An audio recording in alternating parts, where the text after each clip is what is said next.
வணக்கம் நண்பர்களே. இந்த வீடியோவில் பொதி சுமக்கும் கழுதைகள் பற்றிய சில தகவல்களையே உங்களோடு பகிர்ந்து கொள்ள இருக்கிறேன். பல ஆயிரம் வருடங்களாக பழக்கப்பட்ட கழுதைகள் மனித குலத்திற்கு உதவி செய்து வருகின்றன.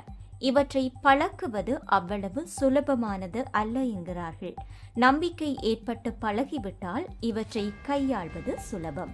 இவ்வாறு இந்த கழுதைகளின் காதுகள் நீளமானவை. தொலைதூர சத்தங்களை கூட துல்லியமாக கேட்கக்கூடிய சக்தி இவற்றுக்கு இருக்கிறது. காடுகளில் வசிக்கும் கழுதைகள் சுமார் 102 தொடக்கம் 145 சென்டிமீட்டர் உயரம் வரை வளர்கிறது.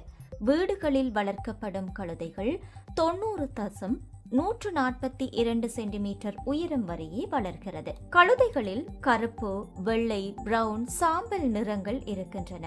பொதுவாக இந்த கழுதைகளின் மூக்கு பகுதி வெண்மையாக இருக்கும். நினைவு ஆற்றல் அதிகம் கொண்டவையாகவும் இவை காணப்படுகின்றன. பல வருடங்களுக்கு பிறகு முன்பு சென்ற இடத்திற்கு சென்றால் அடையாளம் கண்டுபிடித்து விடும் ஆற்றல் கழுதைகளுக்கு இருக்கிறதாம். இவ்வாறு இவை குதிரைகளை விட வலிமை அதிகம் உள்ளதாலும் பொறுமை மிக்கதாலும் கரடு முரடான இடங்களில் செல்லக்கூடியதாலும் பொதிகளை சுமக்க உபயோகிக்கிறார்கள் மனிதர்கள். இவைகளுக்கு நீரில் நனைவது பிடிக்காது. எனவே மழையில் நனைவதை தவிர்த்து விடும் என்றும் சொல்லப்படுகிறது.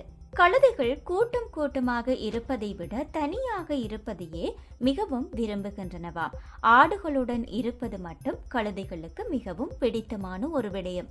இதே போன்று பாதுகாப்பிற்கு முக்கியத்துவம் அளிக்குமாம் கழுதைகள். ஆபத்தை உணர்ந்தால் அந்த இடத்தை விட்டு நகராமலே நின்று விடுகிறது.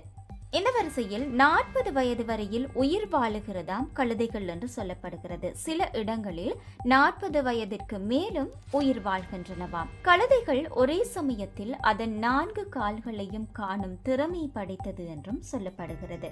ஒரு கழுதை குட்டியை தாய் சுமார் 12 மாதங்கள் வயிற்றில் சுமக்கிறதாம். ஒரு பிரசவத்தில் ஒரே ஒரு குட்டி மட்டும் போடுகிறது. குட்டி பெரியதாக வளரும் வரையில் அந்த குட்டியை தாய் தானாம் வளர்க்கிறதாம். இதே போன்று ஆண் கழுதைக்கும் பெண் குதிரைக்கும் பிறக்கும் கழுதை கோவேறு கழுதை என்று அழைக்கப்படுகிறது.